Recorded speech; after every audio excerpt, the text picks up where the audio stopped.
I'm Victor, and you're in my apartment.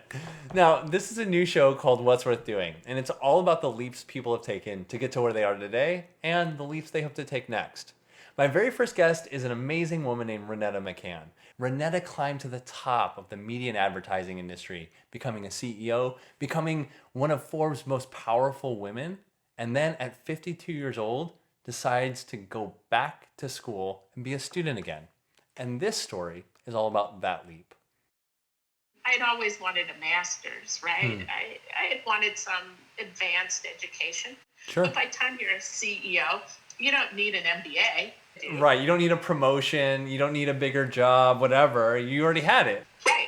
What I was really looking for was knowledge and perspective. And then I think the other thing that was in the soup is, that's a high pressure job. And I think through a whole, series of things, there was something luscious about taking time off to just go pour some more info Sure. into your brain. Right. So I decided to apply to the Master's of Science in Learning and Organizational Change program at Northwestern. At that point, were you CEO No. of Starcom? No, I had stopped working, so I had officially gone on my sabbatical. When I started the program, I was 52.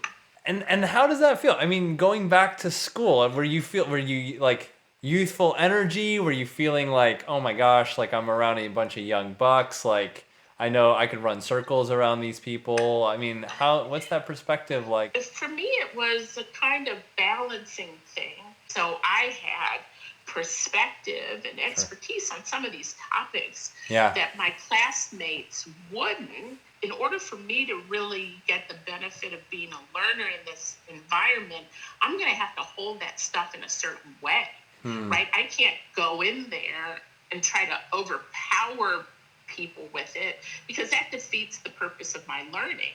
That's so wise. Right, I'm there in the classroom not as an instructor. Right, which is what you're used to. You're telling people what to do every day. Right. And now I'm putting myself in an environment where I don't get to do that. So you're balancing this perspective of both being a student that can contribute and a student that needs to grow and learn in your own way. Yeah. And maybe in a different way than the people in the same room. Were you taking a sort of senior role in group chats and conversations? Were you able to position yourself as like sort of shoulder to shoulder with these folks? Well, sort of my thing was trying to be as normal as possible. When I'd end up with people I didn't know, I wouldn't tell them. And usually what would happen is some of the people who did know would say, she, right? But Right. I would never, because that wasn't the way I wanted to introduce myself. That wasn't the way I wanted to present myself as a learner. I stumbled across this whole concept of positive deviance. Okay. What a lovely combo of I words, love those. right? Yeah, I love that. Right? It basically says inside of a system, if you go to a system and it has a problem and it needs to change, usually the solution is already operating somewhere in that system. You figure out what the principles of their solution are, and then you try to export those back into the organization. Great. Because it won't reject something that it knows was created within it. Yeah. I'm fascinated by the whole issue of human-centered design, the design thinking, right? Yeah. Because if you want humans to change, at least in my mind, you've got to put them in the center of the issue. Right.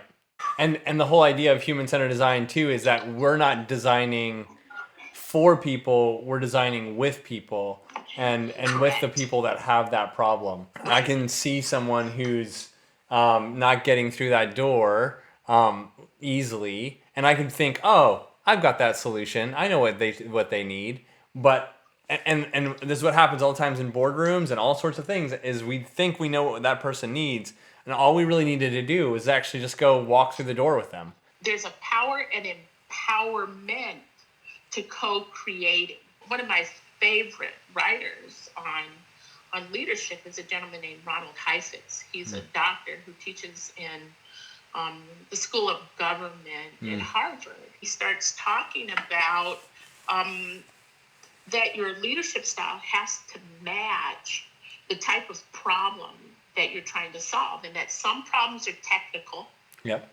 So there's a set of steps and you follow that step and you'll get to the answers, but that other problems are adaptive and that you sort of have to learn your way into it, or you have to accept higher levels of risk or uncertainty around it, and that the demands of leadership shifted from when you were solving a technical problem to when you're solving it. Now I'm just like, right on. Yeah. That's exciting. And that's really the role of a leader, of a great leader, is one that doesn't just know how to put two and two together, but the one who knows how to respond to the most quirky, out of the ordinary sort of situations in a way that continues to move people and the company, the mission forward. One of the big ahas I had is that actually learning and change, I could make the argument that they're exactly the same thing. If they're not the same, they were cut from the same cloth, because learning is, I don't know, I could be wrong, I have to take a risk. Really, in order to get people to change, they have to be willing to alter their mental model or their map of how the world works. There's the apocryphal story in change management of, heart surgeons who tell their patients, well, now that we've given you a new heart, you have to change your eating habits. And a remarkable number of them don't. In that moment, like when you're putting something back in your mouth that is, you should not be eating, it's happening because you never actually just made that decision for yourself. Absolutely. The other thing is there are two other academics out there. In fact, they come from Harvard. One's a man named Robert Keegan, and he researches and writes with a woman named Lisa Leahy.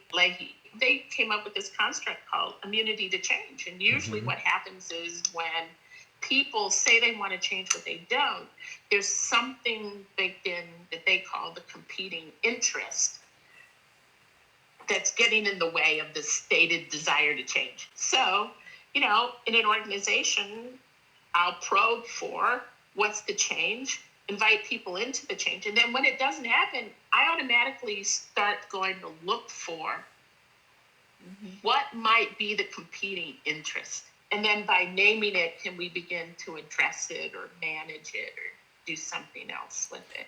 One of the things as I'm hearing you talk, I'm almost like I've known you since December of 2013. I'll never forget, December of 2013. Yes. Literally one of the most pivotal moments in my life was meeting you on the 21st floor of Leo Burnett. And I'm just putting together now how you were living that out in our conversations, having this young buck in your office that's, seems like he's got something special, but you're not quite sure. Let's take a bet on it. And the way we've worked together, I can't tell you how many times that, and looking back, even just now in this moment, you said, I don't know, let's give it a try. And I can only imagine that a lot of that sort of flip of thinking had come not only when you were a CEO, but especially from being a student. Yes. Yeah. Yes. Looking at your next, where you're going next. Oh, where you got it. Yes. Awesome. There it is. Yep. What do you care about today that you're thinking about working on? The next leap becomes sort of my fascination with figuring out what's going on in the intersection between people and organizations. I'm now in the space of diversity, equity, inclusion, and justice. My next leap is trying to help people, and I think it's more likely to be leaders, drive the positive outcomes they want inside their firm, whether it's at the team level or at the pure play organizational level or even at the personal level. What does it look like for you to make that come to life? Are you thinking about, and that's sort of the second question, right? Is what do you love to make? Will you be making workshops and curriculum? I usually start one-on-one. So right now it's sort of in a coaching frame, because coaching as an act is a learning exercise. I think the space of coaching for you is fantastic with the way you is essentially bring your experience, your passion for education, your love for people all together around solving problems with people who will go reach hundreds of thousands of people with with the information, the discoveries that happen in your conversations. So okay, so Renetta, you know climb to the top of a male dominated industry as a just a spitfire of a black woman, and you find yourself like at the top. You decide to go back to school, rubbing shoulders with people who have a fraction of the experience you do, but you do this so with so much generosity and kindness, and then you start sharing that sort of passion with leaders and managers and executives. And as it turns out, in the weirdest way, our daughter graduates from college in May of 2012, and she ends up coming back home for a little bit so she can attend my graduation in June. Right? So we end up graduating the same year. It was so cool. It was so cool. That is the best. Right? Yeah. But the other thing is that actually by going back to school, by bringing in this other burst of learning, I now am able to take everything I ever knew, right? Mm-hmm. And begin to support the next generation of leaders in ways that I didn't think I could. Yeah. Sometimes I tell people, with my Jedi lightsaber that I have the best command of my lightsaber, like right now. That's great. Not 10 years ago, right now. Right, yeah. Renetta McCann, thank you so much. It is no exaggeration to call you a hero, at least of mine, and I know of so many others. So thanks for doing this and sharing your story with us. Victor, my pleasure, and thank you for letting me hang out with you and your peeps and Aaron, and sometimes designing with me. I really treasure the time we get to spend together. So thank you very much. Yeah, thanks, Renetta. All right, bye.